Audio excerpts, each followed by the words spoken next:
The Tao of Self-Confidence, episode 794. Welcome to the Tao of Self-Confidence, where I share stories of amazing women who have discovered their inner journey to self-confidence.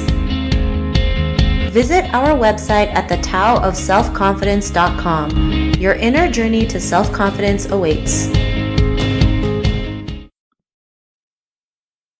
Well, hello, friend. Welcome to the Tao of Self-Confidence, where I share stories of amazing women who have discovered their inner journey to self-confidence. I'm your host today, Sheena Yak-Chan, and today I have a phenomenal lady on the show today. She's the head of the Women's Wellness Center at Makati Medical Center in the Philippines, and I'm really excited to have her on and share her story with us today on self-confidence. So without further ado, I'm going to introduce you to Dr. Gia Sison. Dr. Gia, how are you today? Maybe you can fill in a little bit more about yourself to the listeners. Yes, hi Sheena, and hi to all the listeners of the Tao of Self-Confidence, and I'm super honored to be invited on your show, Sheena. So just a bit of a background, I'm also a breast cancer survivor of 6 years, and I'm a hardcore mental health advocate as well, and I'm the advisor of the Youth for Mental Health Coalition here in Manila. Thanks for sharing that. And Dr. Gia, what's your cultural background?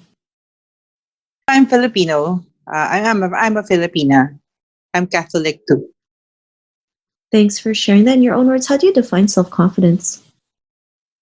In spite of me being broken and everything, my past failures and mistakes, self-confidence is something that's really just being you, embracing your individuality, and just being yourself, whatever it takes.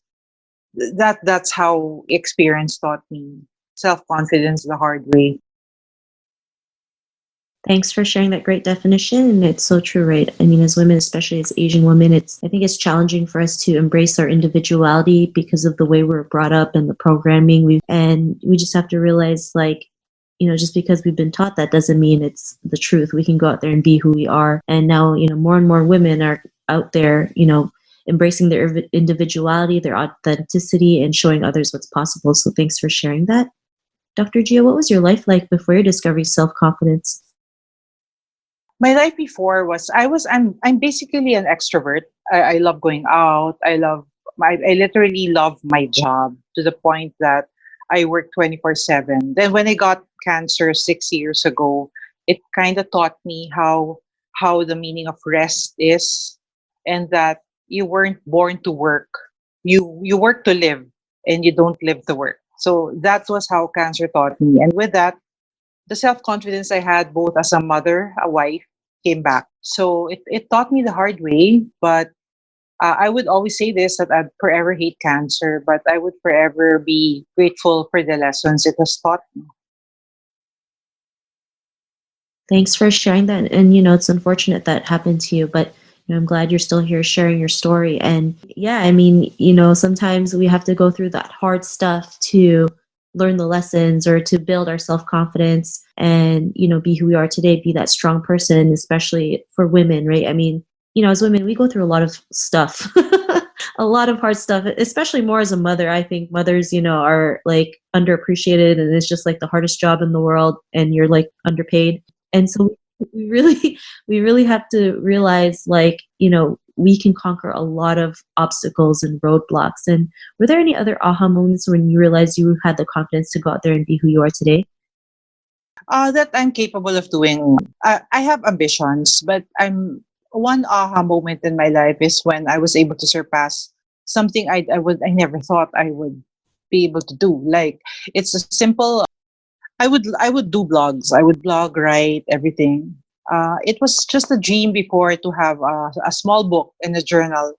And when suddenly I met someone who was willing to publish my small book and journal, and that simple dream of mine came true. So I wasn't expecting that. Really, if you put your heart into something that you really love doing, you see, the universe conspires to make it happen. Thanks for sharing that. And I think that's a great story that you shared with us, because, we still feel like there's so many things we'd love to do, but never would think of doing, like maybe, like you mentioned, writing a book or blogging or, starting a business, starting something new, or, whatever it is, right? Like, we have to realize sky's the limit. And just because we don't take big steps doesn't mean it can't happen. We can always take those, little steps to get where we are. Like you mentioned, you just start blogging, you wrote a small book. Yeah, you wrote a small book and it got published, which is great, right? And like if someone wanted to start a book, they could just start writing a page a day for like a whole year and they would have a whole book right there. But it's these small steps that would yield those big results. And, because of those realizations, what's your life been like now? Well, so far my life is, I'm happy with it. I'm grateful each day, even if I just found out recently that I had a heart problem because of chemo 6 years ago. But I just felt that after hearing that diagnosis, it was quote unquote a little bit better because I've learned to accept that some things happen really, and that I just have to work on being well. But I'm back to work, and it just taught me how to be grateful each day of my life. Yeah, my life is one hell of a roller coaster. But yeah, I think gratefulness is a trait that would help us, everyone, would cope with life's difficulties. Thanks for sharing that. And, to the woman who's listening to your episode, she may be in her own journey to self-confidence. What would be that one tip you'd give to her? I'd like to give her my encouragement that she's not alone. Self-confidence is a dynamic process. It doesn't happen overnight, but it doesn't mean that you're not normal or something. Self-confidence is something that is built, and it's never unachievable.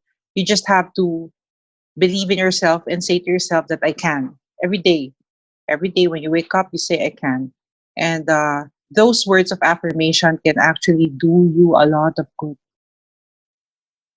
Thanks for sharing those great tips. Again, I totally agree. I know sometimes we feel like we're alone in this journey, especially, the obstacles and challenges and roadblocks that we face, or the self-doubt and the struggles that we have. But the more we can share our stories and what we've been through and how we can overcome them, it can really help us realize like we're not the only ones here. And if she is able to overcome it, then I'm able to overcome it. So, I'm glad you're able to share your story. And if our listeners wanted to get to know a little bit more about you and what you do and check out some of your work, is there any links or social media profiles we can connect with? Yeah, they can follow me on Twitter at Gia Sison. That's GIASISON. And they can go to giasison.com. That's my blog site. And they'll know more about me there. Thanks for sharing that. And to our listeners, if you want to connect with Dr. Gia, you can also head on over to the selfconfidence.com and search for Dr. Gia's name. Her show notes will pop up along with everything else that we talked about.